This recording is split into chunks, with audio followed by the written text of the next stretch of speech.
sure the other districts, I'm almost sure the other districts have. Because we're all in the same boat. We're all in the same boat. Yes. So that moving them around to where they're best suited, it seems to be the protocol then between the six districts. Now, do you only keep it within the Adams County districts, or do you said Hanover, so Well, because they're close. York County, okay. Spring So Grove. did they give us any support Like too? we have a student at Spring Grove, okay, that's what I was asking. So, So we're able to accommodate them is basically what I'm asking. Yes. Good, very good. You've gone as far away as Fulton County, have you not before? Well, we have the Franklin Learning Center. Yeah, that's one. Franklin Learning Center, we have a student up there, because that's a full-time center-based program. I think what Dwayne was referring to, during COVID, we added things with the ESSER money that I think other school districts didn't have, and we're still using some of that. Yes. And I think that's Yeah. what Yeah. we have that other districts don't have, and I think that's what he's asking about. Oh, yes, yes, so, as 2019, as I started looking forward and seeing the needs, we have the ESSER funding, getting down to the behavior specialist, you have to have that to support the emotional classroom. Because the classroom teacher can't do that alone. That's not their role. Well, it disrupts the class, and I understand that. But I'm there's just other trying- districts that don't have in-house employees that are behavior specialists like we do, right? No. Like I Or have, for example, Or, I don't know, psychologists maybe too? Gettysburg has one, but they work with a certain program. They only work with a certain population that they work with. They don't work with everybody else. Like ours work with everybody, no matter what the student is. They'll work with any child. I just know from my colleagues up around that they don't have that. And I think they're new and one. I'm not sure how complicated. Anybody have any other questions? Position that nobody else has is the license. Yes, yes, And yes. we have two of those or one? One. One mental health. I'm trying to write this down. No, that's fine. Any other questions? Hearing none. Dr. Naylor, you're up. Start with safety. Just recently, the safety department worked through some training on implementing incident command in schools. So incident command is a structure that would be utilized in an emergency situation that all agencies utilize, local, state, federal, where it provides a structured command and control, operational resources, whether that's materials or human resources, structure in the times of an emergency situation. So it can be anything from one individual, depending on the situation, to a number of individuals across different organizations and agencies. So a lot of times we have an instant commander on the playground dealing with a situation with a student that may have fallen, hurt themselves, taking control of that situation, providing safety for the other students, and rendering care to that individual. And then take that and obviously enlarge that to an emergency situation where there might be school administrators, local first responders, local state agencies that are on site. So it's the ability to have a shared knowledge of a structure across agencies. Actually originated in the 70s out in Southern California with the wildfires. A number of agencies trying to work collaboratively and unsuccessfully during that time period to evolve to the way it is now. And so it's something that a lot of us understand, but it's an opportunity to refresh and then as well help support our admin team with gaining that understanding and knowledge as well. Also in the area of safety, we heard a little bit about Unit C tonight and the completion of Unit C. Friday we were promised to have our safety and security cameras up and running. We're still working through that process. So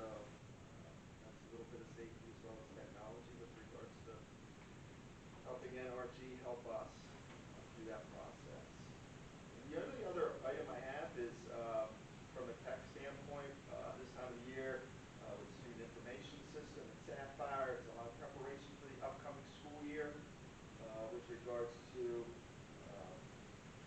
preparing, that student information system, for,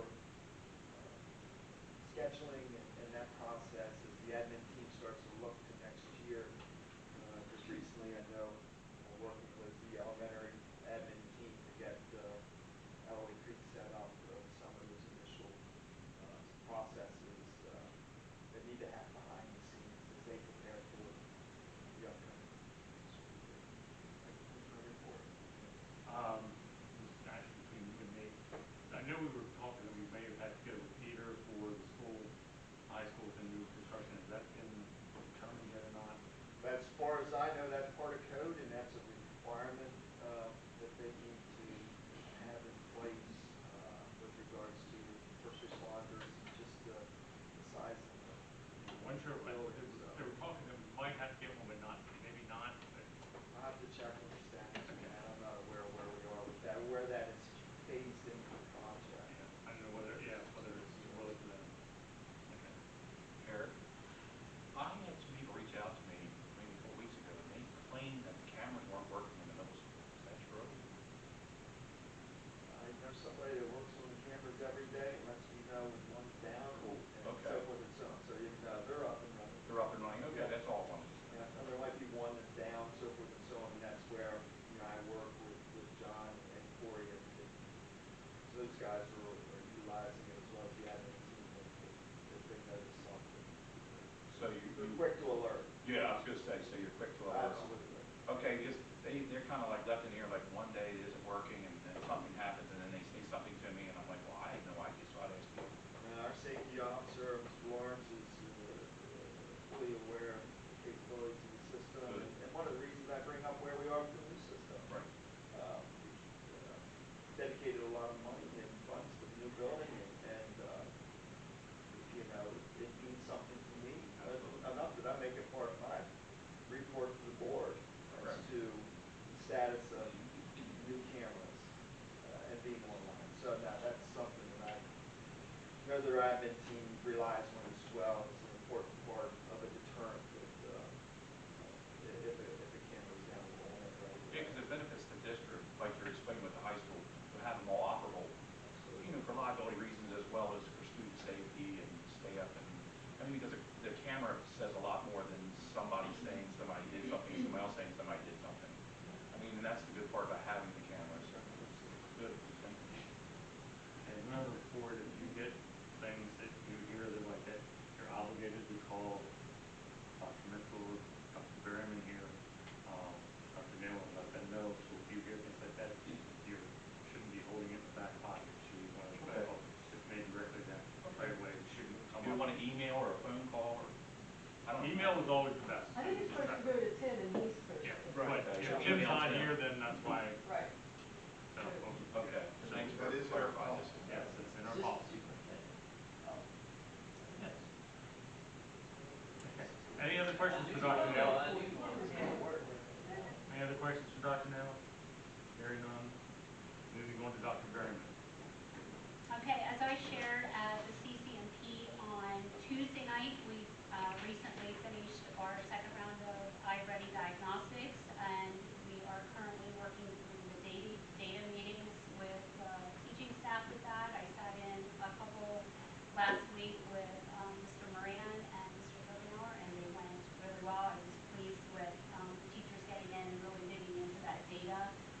Regrouping their students, looking at growth and achievement, how many kids have met their target goals, and how many kids are still working toward their stretch goals. So a lot of good conversations and making sure they're regrouping those students so that they get a really good learning opportunity and enriching kids also where they need enrichment. In the process of working with Dr. Becker to set up a training on March 17th with SAS, which I talked about at committee also last week. That will be on March 17th at our next SPCA. Last week I had the privilege of doing walkthroughs at MAMS. Saw a lot of really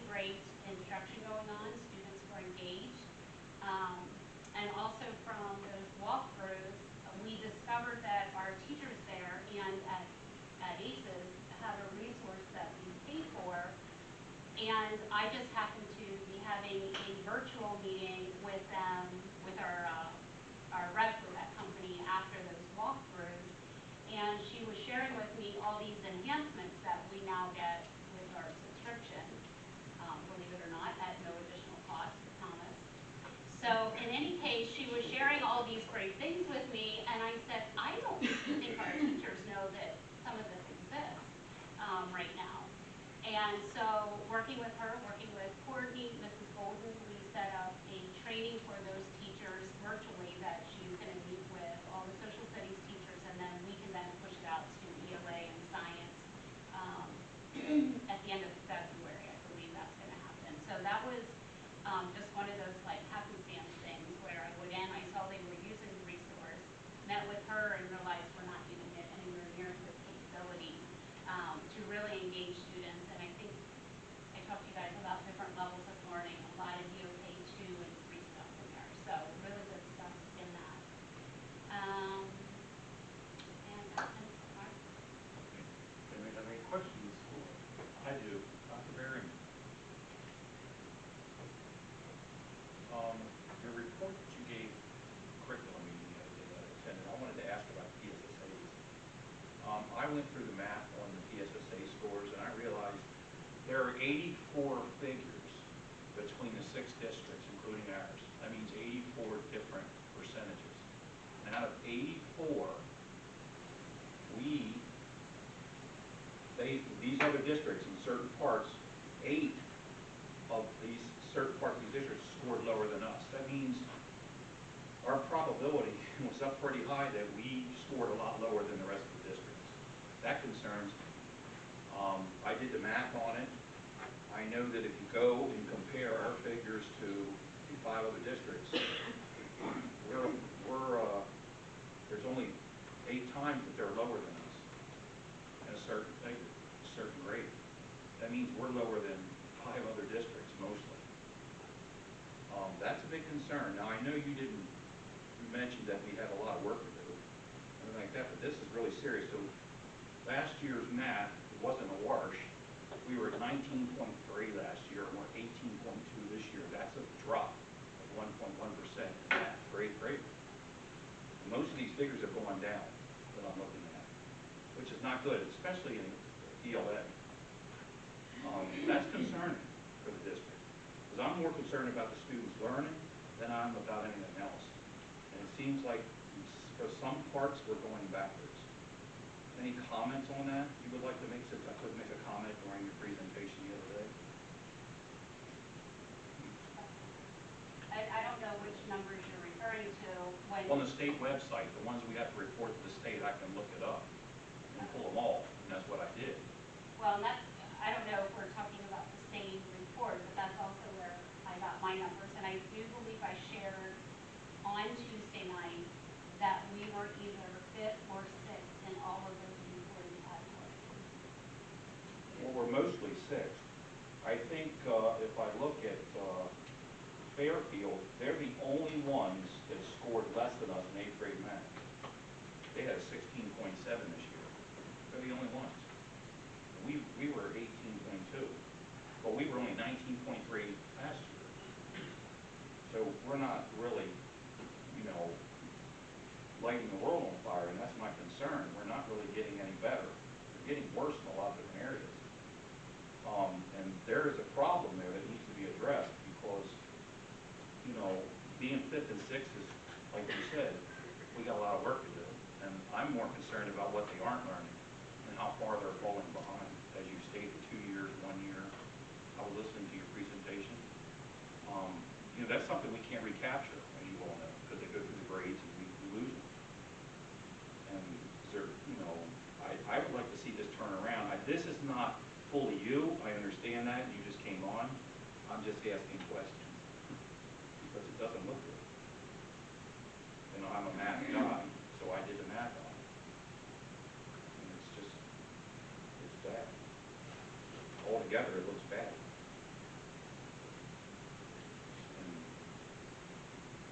it needs to be addressed somehow, some way. I mean, the curriculum, whatever it takes.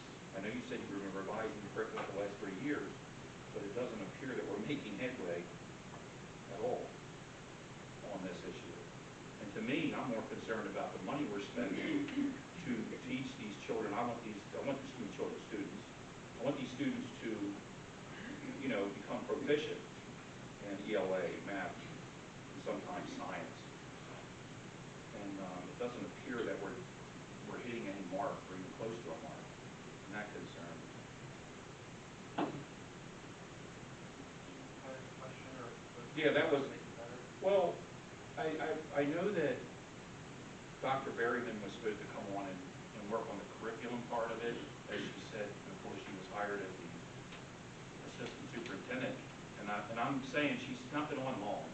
I'm just asking if there's anything that we're doing other than the iReady. I listened to your iReady presentation, but I would like to see the iReady correspond to the PSSAs. I know you said there was some improvement. I listened to your presentation. I would like to see it improve. I don't want to go next November, October, November, and see the same thing again. That's what I'm trying to say. Okay. I'm sure Dr. Berryman's working on it. And the rest of the world is not too good at math right now anyway. I don't think I know of a district that I've read, not just in the state of Pennsylvania, Maryland, Virginia, Washington, D.C. that's doing very well in math right now. No, and I understand that, Carl, you're right. I'm not picking on us. I'm just saying, are we trying to figure out why that is here? That's all I'm saying. Go ahead. She had Dr. Berryman had one more. I don't know if anybody saw it this past week, but the national scores were released. And across the nation, schools are not rebounding since the pandemic. And I'm not blaming it on the pandemic, but in the report it shows that schools are not rebounding. It said, honestly, the only place that they're seeing any types of gains was in 4th and 7th grade math, which aligns with the small gains that we saw in 4th and 7th grade math. Everywhere else, they are showing either stagnant or a drop in scores. And that's not to say, well, because it's a nationwide problem, that we don't do anything. We do have to do things here. And that's where you've entrusted me to put some things in place and get our curriculum aligned and get our instruction for our students up to par, and working with our teachers, not to say they're not working hard and doing great things, but we're obviously missing something that we can keep working with them on to try to get our students scores up to proficient. Because Mr. Sullivan, I don't think any of us disagree with you. We all want our kids to learn and be proficient. Well, in your defense, what you're just saying, I just want to say back, we're 36, the United States is 36 in the world in education right now. That just proves that it's not a local problem. It's a national problem, like you just said. We're number 36 in the world, and that's just crazy that we spend the most money on education. I do know that. And it's not just this district, but I'm just wondering if we're, you know, like you said, we're doing anything. Because somewhere along the line, we got to figure this out. Thank you. Okay, on to the regular meeting. Does anybody have any questions or concerns about the general business part? Hearing none. Steve, would you go take care of the finance part, please? Okay. Last committee meeting, we talked about the early budget discussions and staffing and equipment and supplies and CTI. And does anybody have any questions about that? Okay. About the agenda items? Which agenda items are you talking about? Any? Like the general fund check? Just, yeah, general fund checks, anything, this section. I do have questions about C1, general fund. So I've looked back through the documents and I've noticed that since 11/22, we've not paid the stock and leader bill. And the last dated consultation was 10/30. Now, why have we not seen November, October, November, December, and January? We haven't had any bills from stock and leader. There's usually that means they're still under review to be paid. For 3 months? I know one just got released and it didn't make timing for this one, so it'll be on the next month's agenda.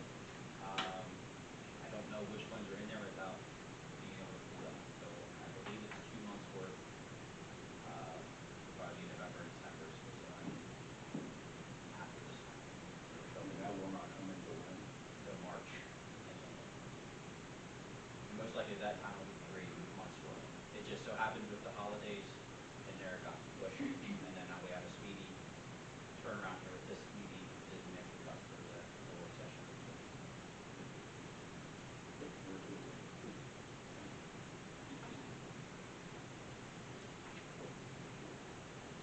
Any other questions? All right. Starting with personnel, we have our typical personnel items, sort of light on personnel, process nutrition, transfers, approvals because we're approaching the spring school season. Does anybody have any questions about any personnel items? Hearing none, maybe first we're going policy. Mr. Lloyd, I think he's the only one is Sarah in any of the, spring day coaching assistants? I can't remember. No, so there's no, Well, look at that, make there, sure. there may be, it hasn't been solidified yet. Okay. There was just talk about like 2 weeks ago, last week, of helping with the middle school track. But Well, haven't I was thinking of the absence of, please make sure you check Yeah, prior to that, yeah. I was trying to think ahead on that one. seen. Yeah, I just. Okay, under CCNP, we have